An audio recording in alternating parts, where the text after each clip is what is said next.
What's up guys, Erasable Crab here, and today we're going to be doing a little bit of a different style of video. So if you've seen my YouTube shorts, you're probably familiar with at least some of this layout of how the Bloom Lab works. So the thing is, there is an upgrade in this game that I think is just way too overpowered. I don't think they've ever really nerfed it. I think there was a nerf at some point, but it really didn't do much. So I just want to show you. So let's put a sub here. Let's get that to a reactor. Just like we would in a normal game. We're going to set down our hero. And then we're going to have the boomerang. Now we're on round 5 here. So let's say for round 5 you get a 302. So the common rush on round 5 is space whites. Now you probably want to have a reactor, so let's sell that for now. But you can see right here, the boomer itself is doing just fine to the space whites. And that's kind of to be expected. You wouldn't expect a glaive ricochet to struggle too much with just space whites and nothing else being sent. However, if we go to round 11, not 111, just around 11. Yeah. And we spam purple balloons. Whoops, I sent some whites. So you can see the glaive ricochet struggles. Have you tried turning it off and on again? So, you know, that's normal. That's what you would expect. Now what we're going to do, we're going to go back to that same situation, and we're going to go for the moar glaives upgrade. And we are going to send purple after purple after purple. And you can see that it starts to struggle after a bit, but you're not going to have the money to send that many purples in a game right on round 11. And here's the other thing. If you combine this, right? You get a sub, and you get that reactor. Let's go to round 13. Dude. So the first thing we're gonna do just rainbows, regen rainbows. And you can see, with this combination, you're pretty much unstoppable during the mid-game rounds. Because even though it will struggle eventually, like I said before, you're not going to have the money right on round 13 to send this amount of a rush. So you can see after a while it will get through, but it is just ridiculously overpowered to have that. So let's set our money. We're going to set that to 0, our eco. And let's say you have $4,000 on round 13. Hang on. There we go. Let's say you have $4,000 on round 13. Now that is doable if, and only if, you're saving up specifically to rush on round 15. Or sorry, round 13. And we're going to use that $4,000. We're going to send all the regen rainbows we can. And you can see just how easily the moar glaives has shredded that. And just to prove that it is the moar glaives, I'll do it again with just the moar glaives. So that way you can see the moar glaives is the one doing pretty much all of the popping power. And you can see on this map there is time for it to regrow, but it still cleans up a $4,000 rush of regen rainbows. Now what we're going to do is we're going to do that same thing with just typical purples. This is what you'd see on round 11. And what you're going to find is it's pretty much the same story. Now, there's no way you can really counter the moar glaives during the mid-game round. If you have it, or if your opponent has it, there's really no way for you to win during the mid-game round. So what does that mean? It means you then have to take it late game.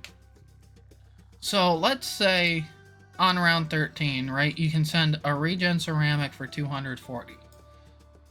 Now, ceramics are the weak point. So you can win with ceramics, and you'll see that here. The moar glaives is terrible against ceramics. But it does enough damage where if you combine that with something else, like let's get a reactor out again and do that same rush.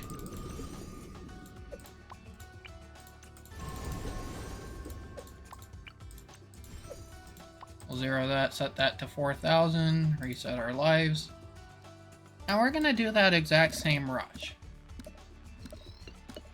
And they're only round 13 ceramics, but you can see the moar glaives is struggling with them. But when you combine that with a reactor, a pretty solid popping power tower, you're able to fully clean up. And again, $4,000 in the mid-game rounds is a lot of money.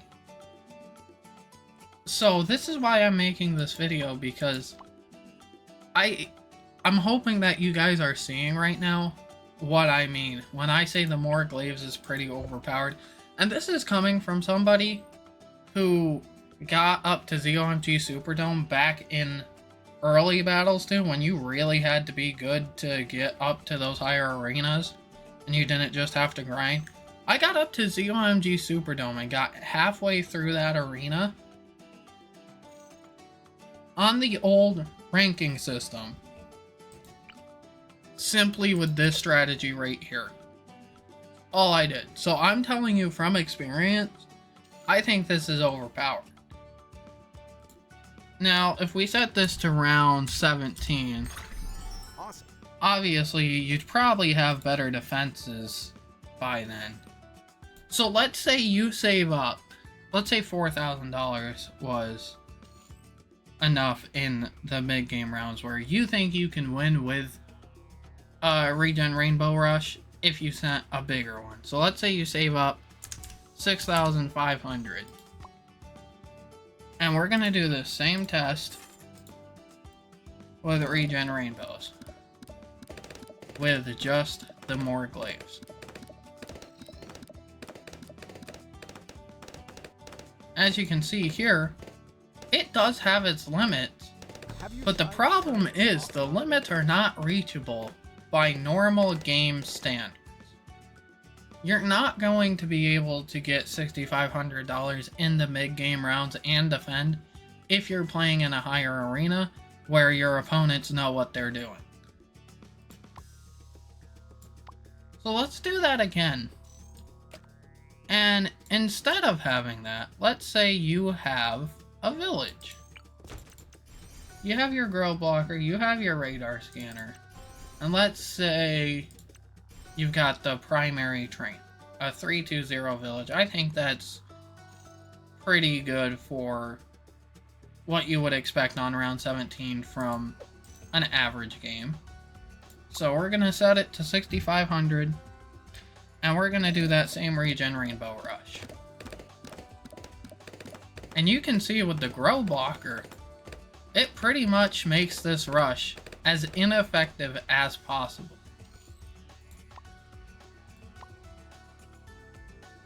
And then what we're gonna do is we're gonna do the same thing. We're gonna send purples, okay? And I know this might be repetitive, but I'm just trying to get you guys to see my point here. That this upgrade is just too overpowered for what it really should be. And then, so what we're gonna do here is we're going to layer a rush, right? So we're gonna send about that many regen rainbows and then the rest with purples. And what that normally would do is it would layer it and make it harder to defend. And in that case, I think I actually did spend a little bit too much on regen rainbows. So let's do it this way and see if that helps. Now we're also gonna bloom boost those. And you can see, again, the moar glaives had no problem. It's our only popping power tower. and it's being buffed. So if you combine that, right? Let's say you're going with this strategy I have here. Let's say you get your reactor as well. So we're just gonna send a little bit of each balloon that's available. We're just gonna mix it up. And even with that, it's defending everything. So this is a case where this upgrade, I feel like it's priced just fine. $3,400 is a lot for a single tier 4 upgrade during those mid-game rounds when you're gonna get them. Like, I say mid-game, but really it's early to mid-game. It's like round 10 when you'd want to get it. But you can see just doing this, like if you get sent a Moab, all you have to do, and I'll prove this. If you get an AP darts, if you get sent a Moab, this thing will do the damage, and we'll set this to strong. This will do the damage, and this will clean up. This may do some damage, but your AP darts is going to do most of the damage. The thing that it's going to struggle to is the ceramics. Now you can see the AP darts did actually clean up that one. So what we're going to do is we're going to set this to round 18. We're going to send a fortified Moab. And what I'm trying to prove here is it will struggle to ceramics, especially fortified ceramics. But just with this basic setup, this will get you through most of your late game rounds. You can see we're going to leak 2 lives, but 2 lives on round 18 is completely fine. If, like, even if you leak during the early game round, if you have like 75 lives, 2 lives is like nothing. So I think you guys can see my point, and I'm gonna end this video here. Let me know what you think down in the comments. Let me know if you like this style of video, because I could do something like this. Like, if the Dartling Gunner ever gets glitched again like it was when this game first came out, I doubt it will, because, you know, they're aware of it now. But if something like that ever happened, then I would like to make a video like this on it. But I'm only going to make videos like this if you guys like them. If you don't, then let me know. With that said, hope you guys enjoyed, and I will see you in the next video.